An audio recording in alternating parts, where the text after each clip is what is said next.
pero ya evidentemente ya había terminado. Estaba previsto que 5:30 aproximadamente se iniciara la grabación de este discurso que va a ser emitido finalmente a partir de las 9 de la noche por cadena oficial. Nosotros nos vinimos al frente de Casa Rosada porque está la expectativa de que salga al balcón, quizá él acompañado por alguno de sus ministros o por el resto del gabinete que están adentro. No están todos, Eduardo. Vimos entrar a Sturzenegger, vimos entrar a Caputo, vimos entrar a Patricia Bullrich, a Petri, y también a Yuyito, a su pareja. Que hoy en algunos lugares había trascendido la noticia de que estaban separados. Bueno, ella lo dijo en su programa hoy a la mañana que iba a haber festejo, que iba a venir. Vino con su custodia también, que le ha dispuesto también la seguridad presidencial.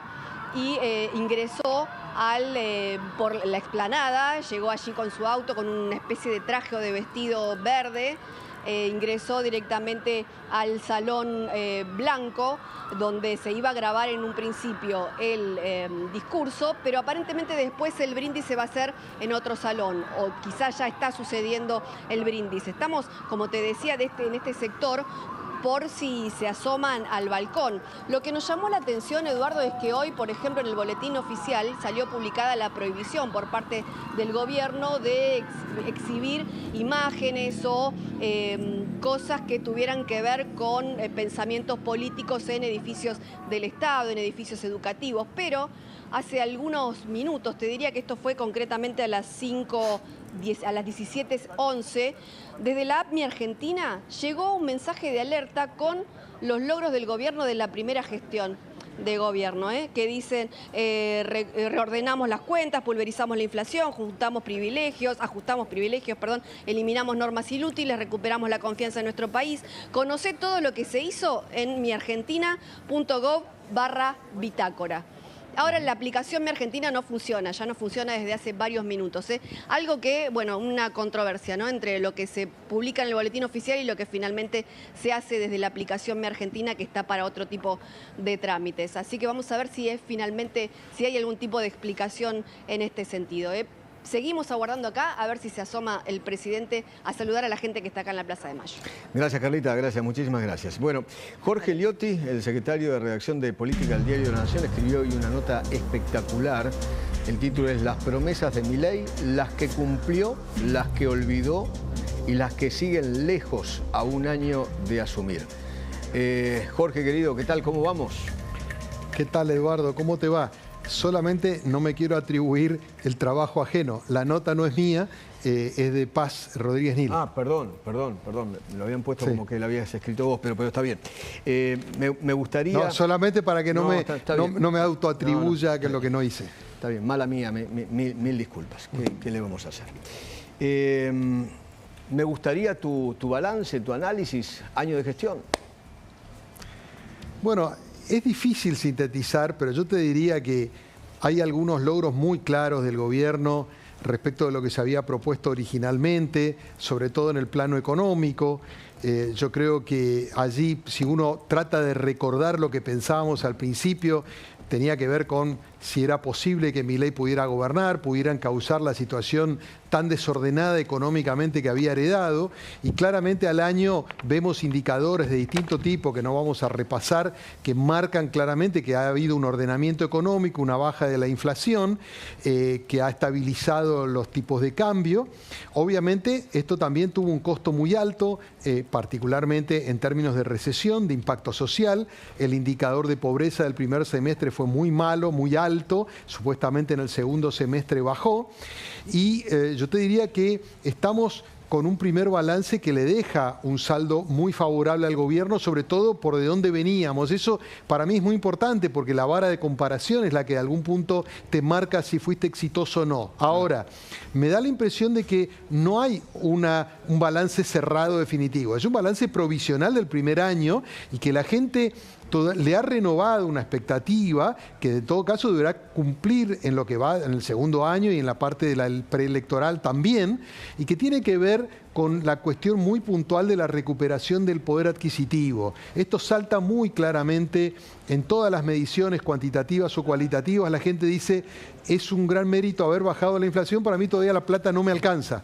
Entonces, yo te diría, sintetizando, ese sería un punto importante. Y después hay otros logros que tienen que ver con haber impuesto gobernabilidad, por haber establecido una gobernabilidad que en ese momento parecía dudosa al principio, por haber logrado en minoría saldar un año que le terminó resultando favorable en el Congreso, haber impregnado a las lógicas y a las dinámicas de la política con los criterios que buscaba, ¿no? Ahora, hay que, digamos, no entusiasmarse en exceso, porque hay luces amarillas en el tablero, económicas y políticas y sociales también, que el gobierno deberá, en todo caso, yo te diría, tocar los botones que necesite para ir adecuándolo a las demandas que la sociedad hoy está teniendo, que quizás ya no es tanto focalizado en la inflación, sino que se empieza a ramificar un poco más.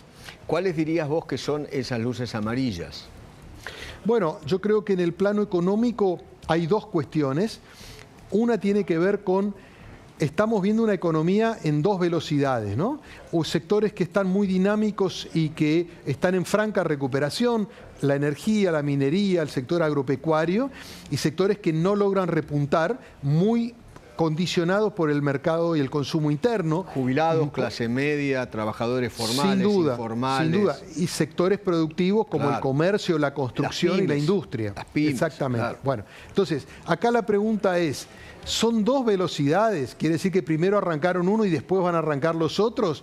¿O vamos a un modelo en dos niveles, con sectores que sí funcionan y sectores que no van a lograr engancharse en esta dinámica? Entonces, dentro del gobierno te dicen, tenemos que acomodar la micro para mejorar la macro para mejorar la micro. Exactamente. Hay que ver si eso ocurre, ¿no? Bueno, es que ahora te va a venir la demanda por la micro. O sea, claro, yo creo que hay gente que te está diciendo, yo veo que se está ordenando, veo que están mejorando los indicadores generales, pero ahora quiero que me toque a mí, que de alguna manera yo lo pueda percibir. Y es eso que vos decís, la agenda va a virar hacia lo micro, y lo micro tiene mucho que ver con poder recuperar capacidad del salario, de las jubilaciones, de las prestaciones sociales, para que la rueda económica pueda girar virtuosamente y generar no solo un rebote, porque claramente este año en la Argentina va a caer entre 3 puntos y 3 puntos y medio. Entonces, recuperarte 3 puntos y medio es volver al punto de partida. Parece que lo que tiene que haber es algo más que el rebote, que es una recuperación, y es lo que la gente está esperando. ¿Y la agenda política, qué marcarías como positivo y qué como negativo? Yo te diría que como positivo, la recuperación de la gobernabilidad y del rol del presidente como eje del poder, algo que estaba profundamente desgastado de la gestión anterior por las propias incapacidades de Alberto Fernández y por ese circuito tan vicioso con Cristina, con Massa. Claro. Acá claramente el poder está en manos del presidente. Ha gobernado, cosa que recordemos al principio había dudas respecto de si tenía los atributos para poder hacerse cargo, y además ha logrado domesticar, por usar un término amigable, a buena parte de la dirigencia política en minoría, ¿no?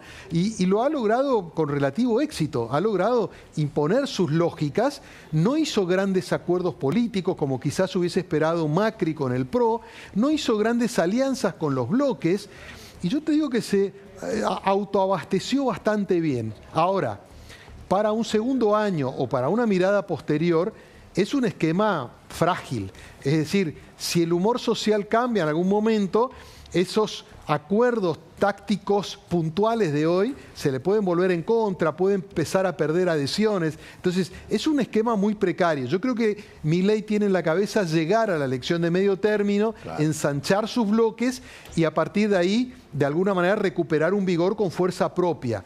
Pero tiene riesgo la apuesta. Totalmente. ¿Y lo negativo en lo político?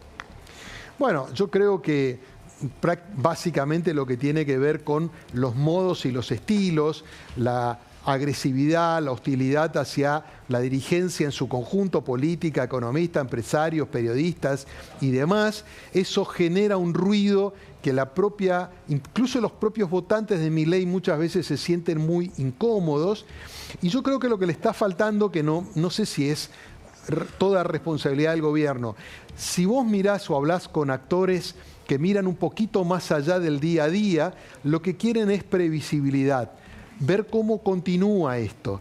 Y yo creo que el gobierno todavía, a pesar de que el primer año le fue bien, no termina de dar las certezas suficientes de que tiene la fuerza política para que las reformas continúen en el tiempo y no sean una cuestión puntual de que hoy está Milei y se pueden hacer. Entonces, si el gobierno logra erradicar esa incertidumbre a futuro, que tiene que ver algunas con cuestiones técnicas como la salida del cepo y otras con cuestiones políticas, que es generar un terreno, yo te diría un tablero político que garantice que las reformas no salen todas con forceps, que salen con cierto acuerdo, que permitan algún momento, cuando no esté Milei, cierta continuidad. Esa parte yo creo que está ausente todavía, ¿no? Querido Jorge, abrazo grande. Por favor, un gusto, Eduardo. Hasta luego. Mi querido, mi admiración de siempre. Bueno. Yo insisto, ¿no? Cuando hablamos de los modos, a mí también hay modos y estilos del presidente, a mí la verdad no me gustan, ¿no? Pero en cuanto veo una foto de los cuatro juntos, el tren fantasma de ayer se me pasa automáticamente, ¿no? Una cosa muy, pero muy, muy impresionante. Hace mucho calor, ¿no? Sí, hace mucho calor. Sí, hace. Lo deben hacer a propósito, ¿no? Me parece que lo hacen. Sí. Nos quieren asar de a poquito, ¿no? Estamos al espiedo. Al espiedo. Bueno, Lucas Jerez, ¿qué tal? ¿Cómo va en la rural? ¿Cómo va? ¿Bien? Eduardo, ¿cómo te va? Muy buenas tardes. Bueno, desde las 9 de la mañana hay un evento interno que organizó la Sociedad Rural Argentina con 400 invitados aproximadamente, que contó con la presencia del presidente de la Nación, Javier Gerardo Milei, a las 10 de la mañana. A las 14:35 hizo lo propio el ministro de Economía, Luis Andrés Caputo. Bueno, nosotros estamos con el senador nacional por Entre Ríos, Alfredo De Angelis. ¿Cómo le va? ¿Qué tal? Buenas tardes. Gracias por recibir. Buenas tardes a toda la teleaudiencia, buenas tardes a Eduardo y al equipo. Acá estamos, recién después de tener un debate lindo en el Senado, con mucha actividad, bueno, vinimos acá a escuchar un poco acá a la rural. Más temprano dijo el presidente que iban a atacar los impuestos para la exportación, las famosas retenciones. En el mismo sentido fue Luis Caputo más tarde. No sé qué escuchó, qué le dijeron. No lo pude escuchar, lo que sé por los medios. Bueno, el presidente Milei viene cumpliendo casi todo lo que ha dicho en campaña y sabemos que el campo viene resistiendo y ha aportado mucho por la nación. Más de 200.000 millones de dólares ha puesto en los últimos 20 años. Bueno, espero que el presidente Milei saque los derechos de exportaciones porque son injustos, pero a su vez el campo le va a pagar con creces, como pasó ya cuando Mauricio Macri sacó la retención del trigo y el maíz, duplicamos la producción de trigo y de maíz. Se benefició no solamente el campo, sino se beneficiaron otros sectores como la agroindustria, el transporte y todo eso. Eduardo. Sí, Alfredo, ¿qué tal? ¿Cómo le va? ¿Cómo anda? Igualmente el campo este año... Hola, Eduardo, ¿cómo está? ¿Cómo anda? Un gusto muy grande, Alfredo. Este año el campo ha hecho un aporte monumental, ¿no? Así es, el campo viene poniendo hace mucho, No, claro. Hace mucho. De la mala cosecha, buena cosecha, pero siempre le sacan los derechos de exportación, por eso es injusto y espero que el gobierno de Milei, como dijo hoy, el año que viene empiece a bajar los derechos de exportación por el bien de la nación, por el bien de las provincias. La verdad que no tiene Uruguay, no tiene Brasil, no tiene Paraguay, no tiene Bolivia derecho de exportación y la Argentina tiene. Entonces yo creo que tenemos que volver... a ver, el campo ha demostrado que es competitivo y si le sacan los derechos de exportación va a ser más competitivo por el bien de la nación, porque esto se va a producir mucho más, la agroindustria va a explotar el campo cuando le saquen los derechos de exportación. Obviamente. Espero que el presidente Milei y tanto Caputo que cumplan. Ya llegaron al déficit cero. Ahora tienen superávit fiscal. Cada vez que van teniendo superávit fiscal, que le empiecen a devolverle al sector agropecuario lo que el campo le viene reclamando y eso se lo vamos, como dije hoy, se lo vamos a devolver con creces. Alfredo, ¿hay que echar a Cuader? A ver, no nos comamos la curva con el kirchnerismo, la curva con el kirchnerismo. Si hay algún partido que ha sido corrupto en los últimos 40 años de democracia, ha sido el kirchnerismo. El kirchnerismo es oportunista. Eso no quiere decir...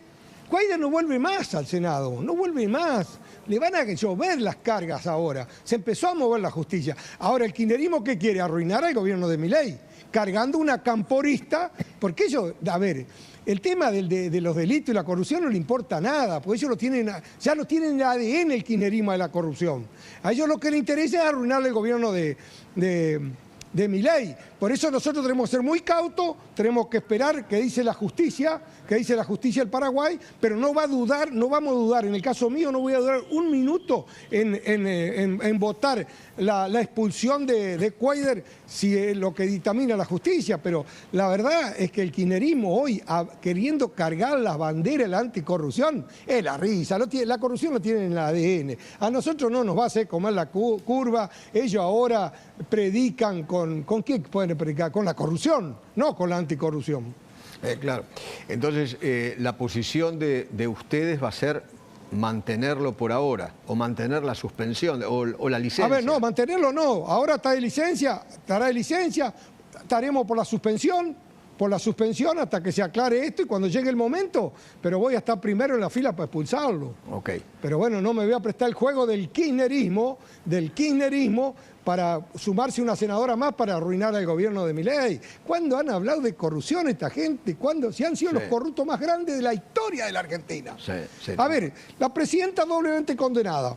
Tenemos un gobernador doblemente condenado, que es Uribarri, está preso. Tenemos un vicepresidente con vudú condenado. Y de ahí puedo nombrar para abajo y para arriba todo. Claro, y los que no están condenados es porque se murieron. Pero no me vengan a hablar ahora de anticorrupción. Esto es oportunismo claro de la vicepresidenta para arruinar el gobierno de Milei, para lo único que quiere. ¿Usted cree que le interesa algo al kirchnerismo la corrupción? Nada. Si lo tiene el ADN, si hicieron dueño del Estado, hicieron lo que quisieron.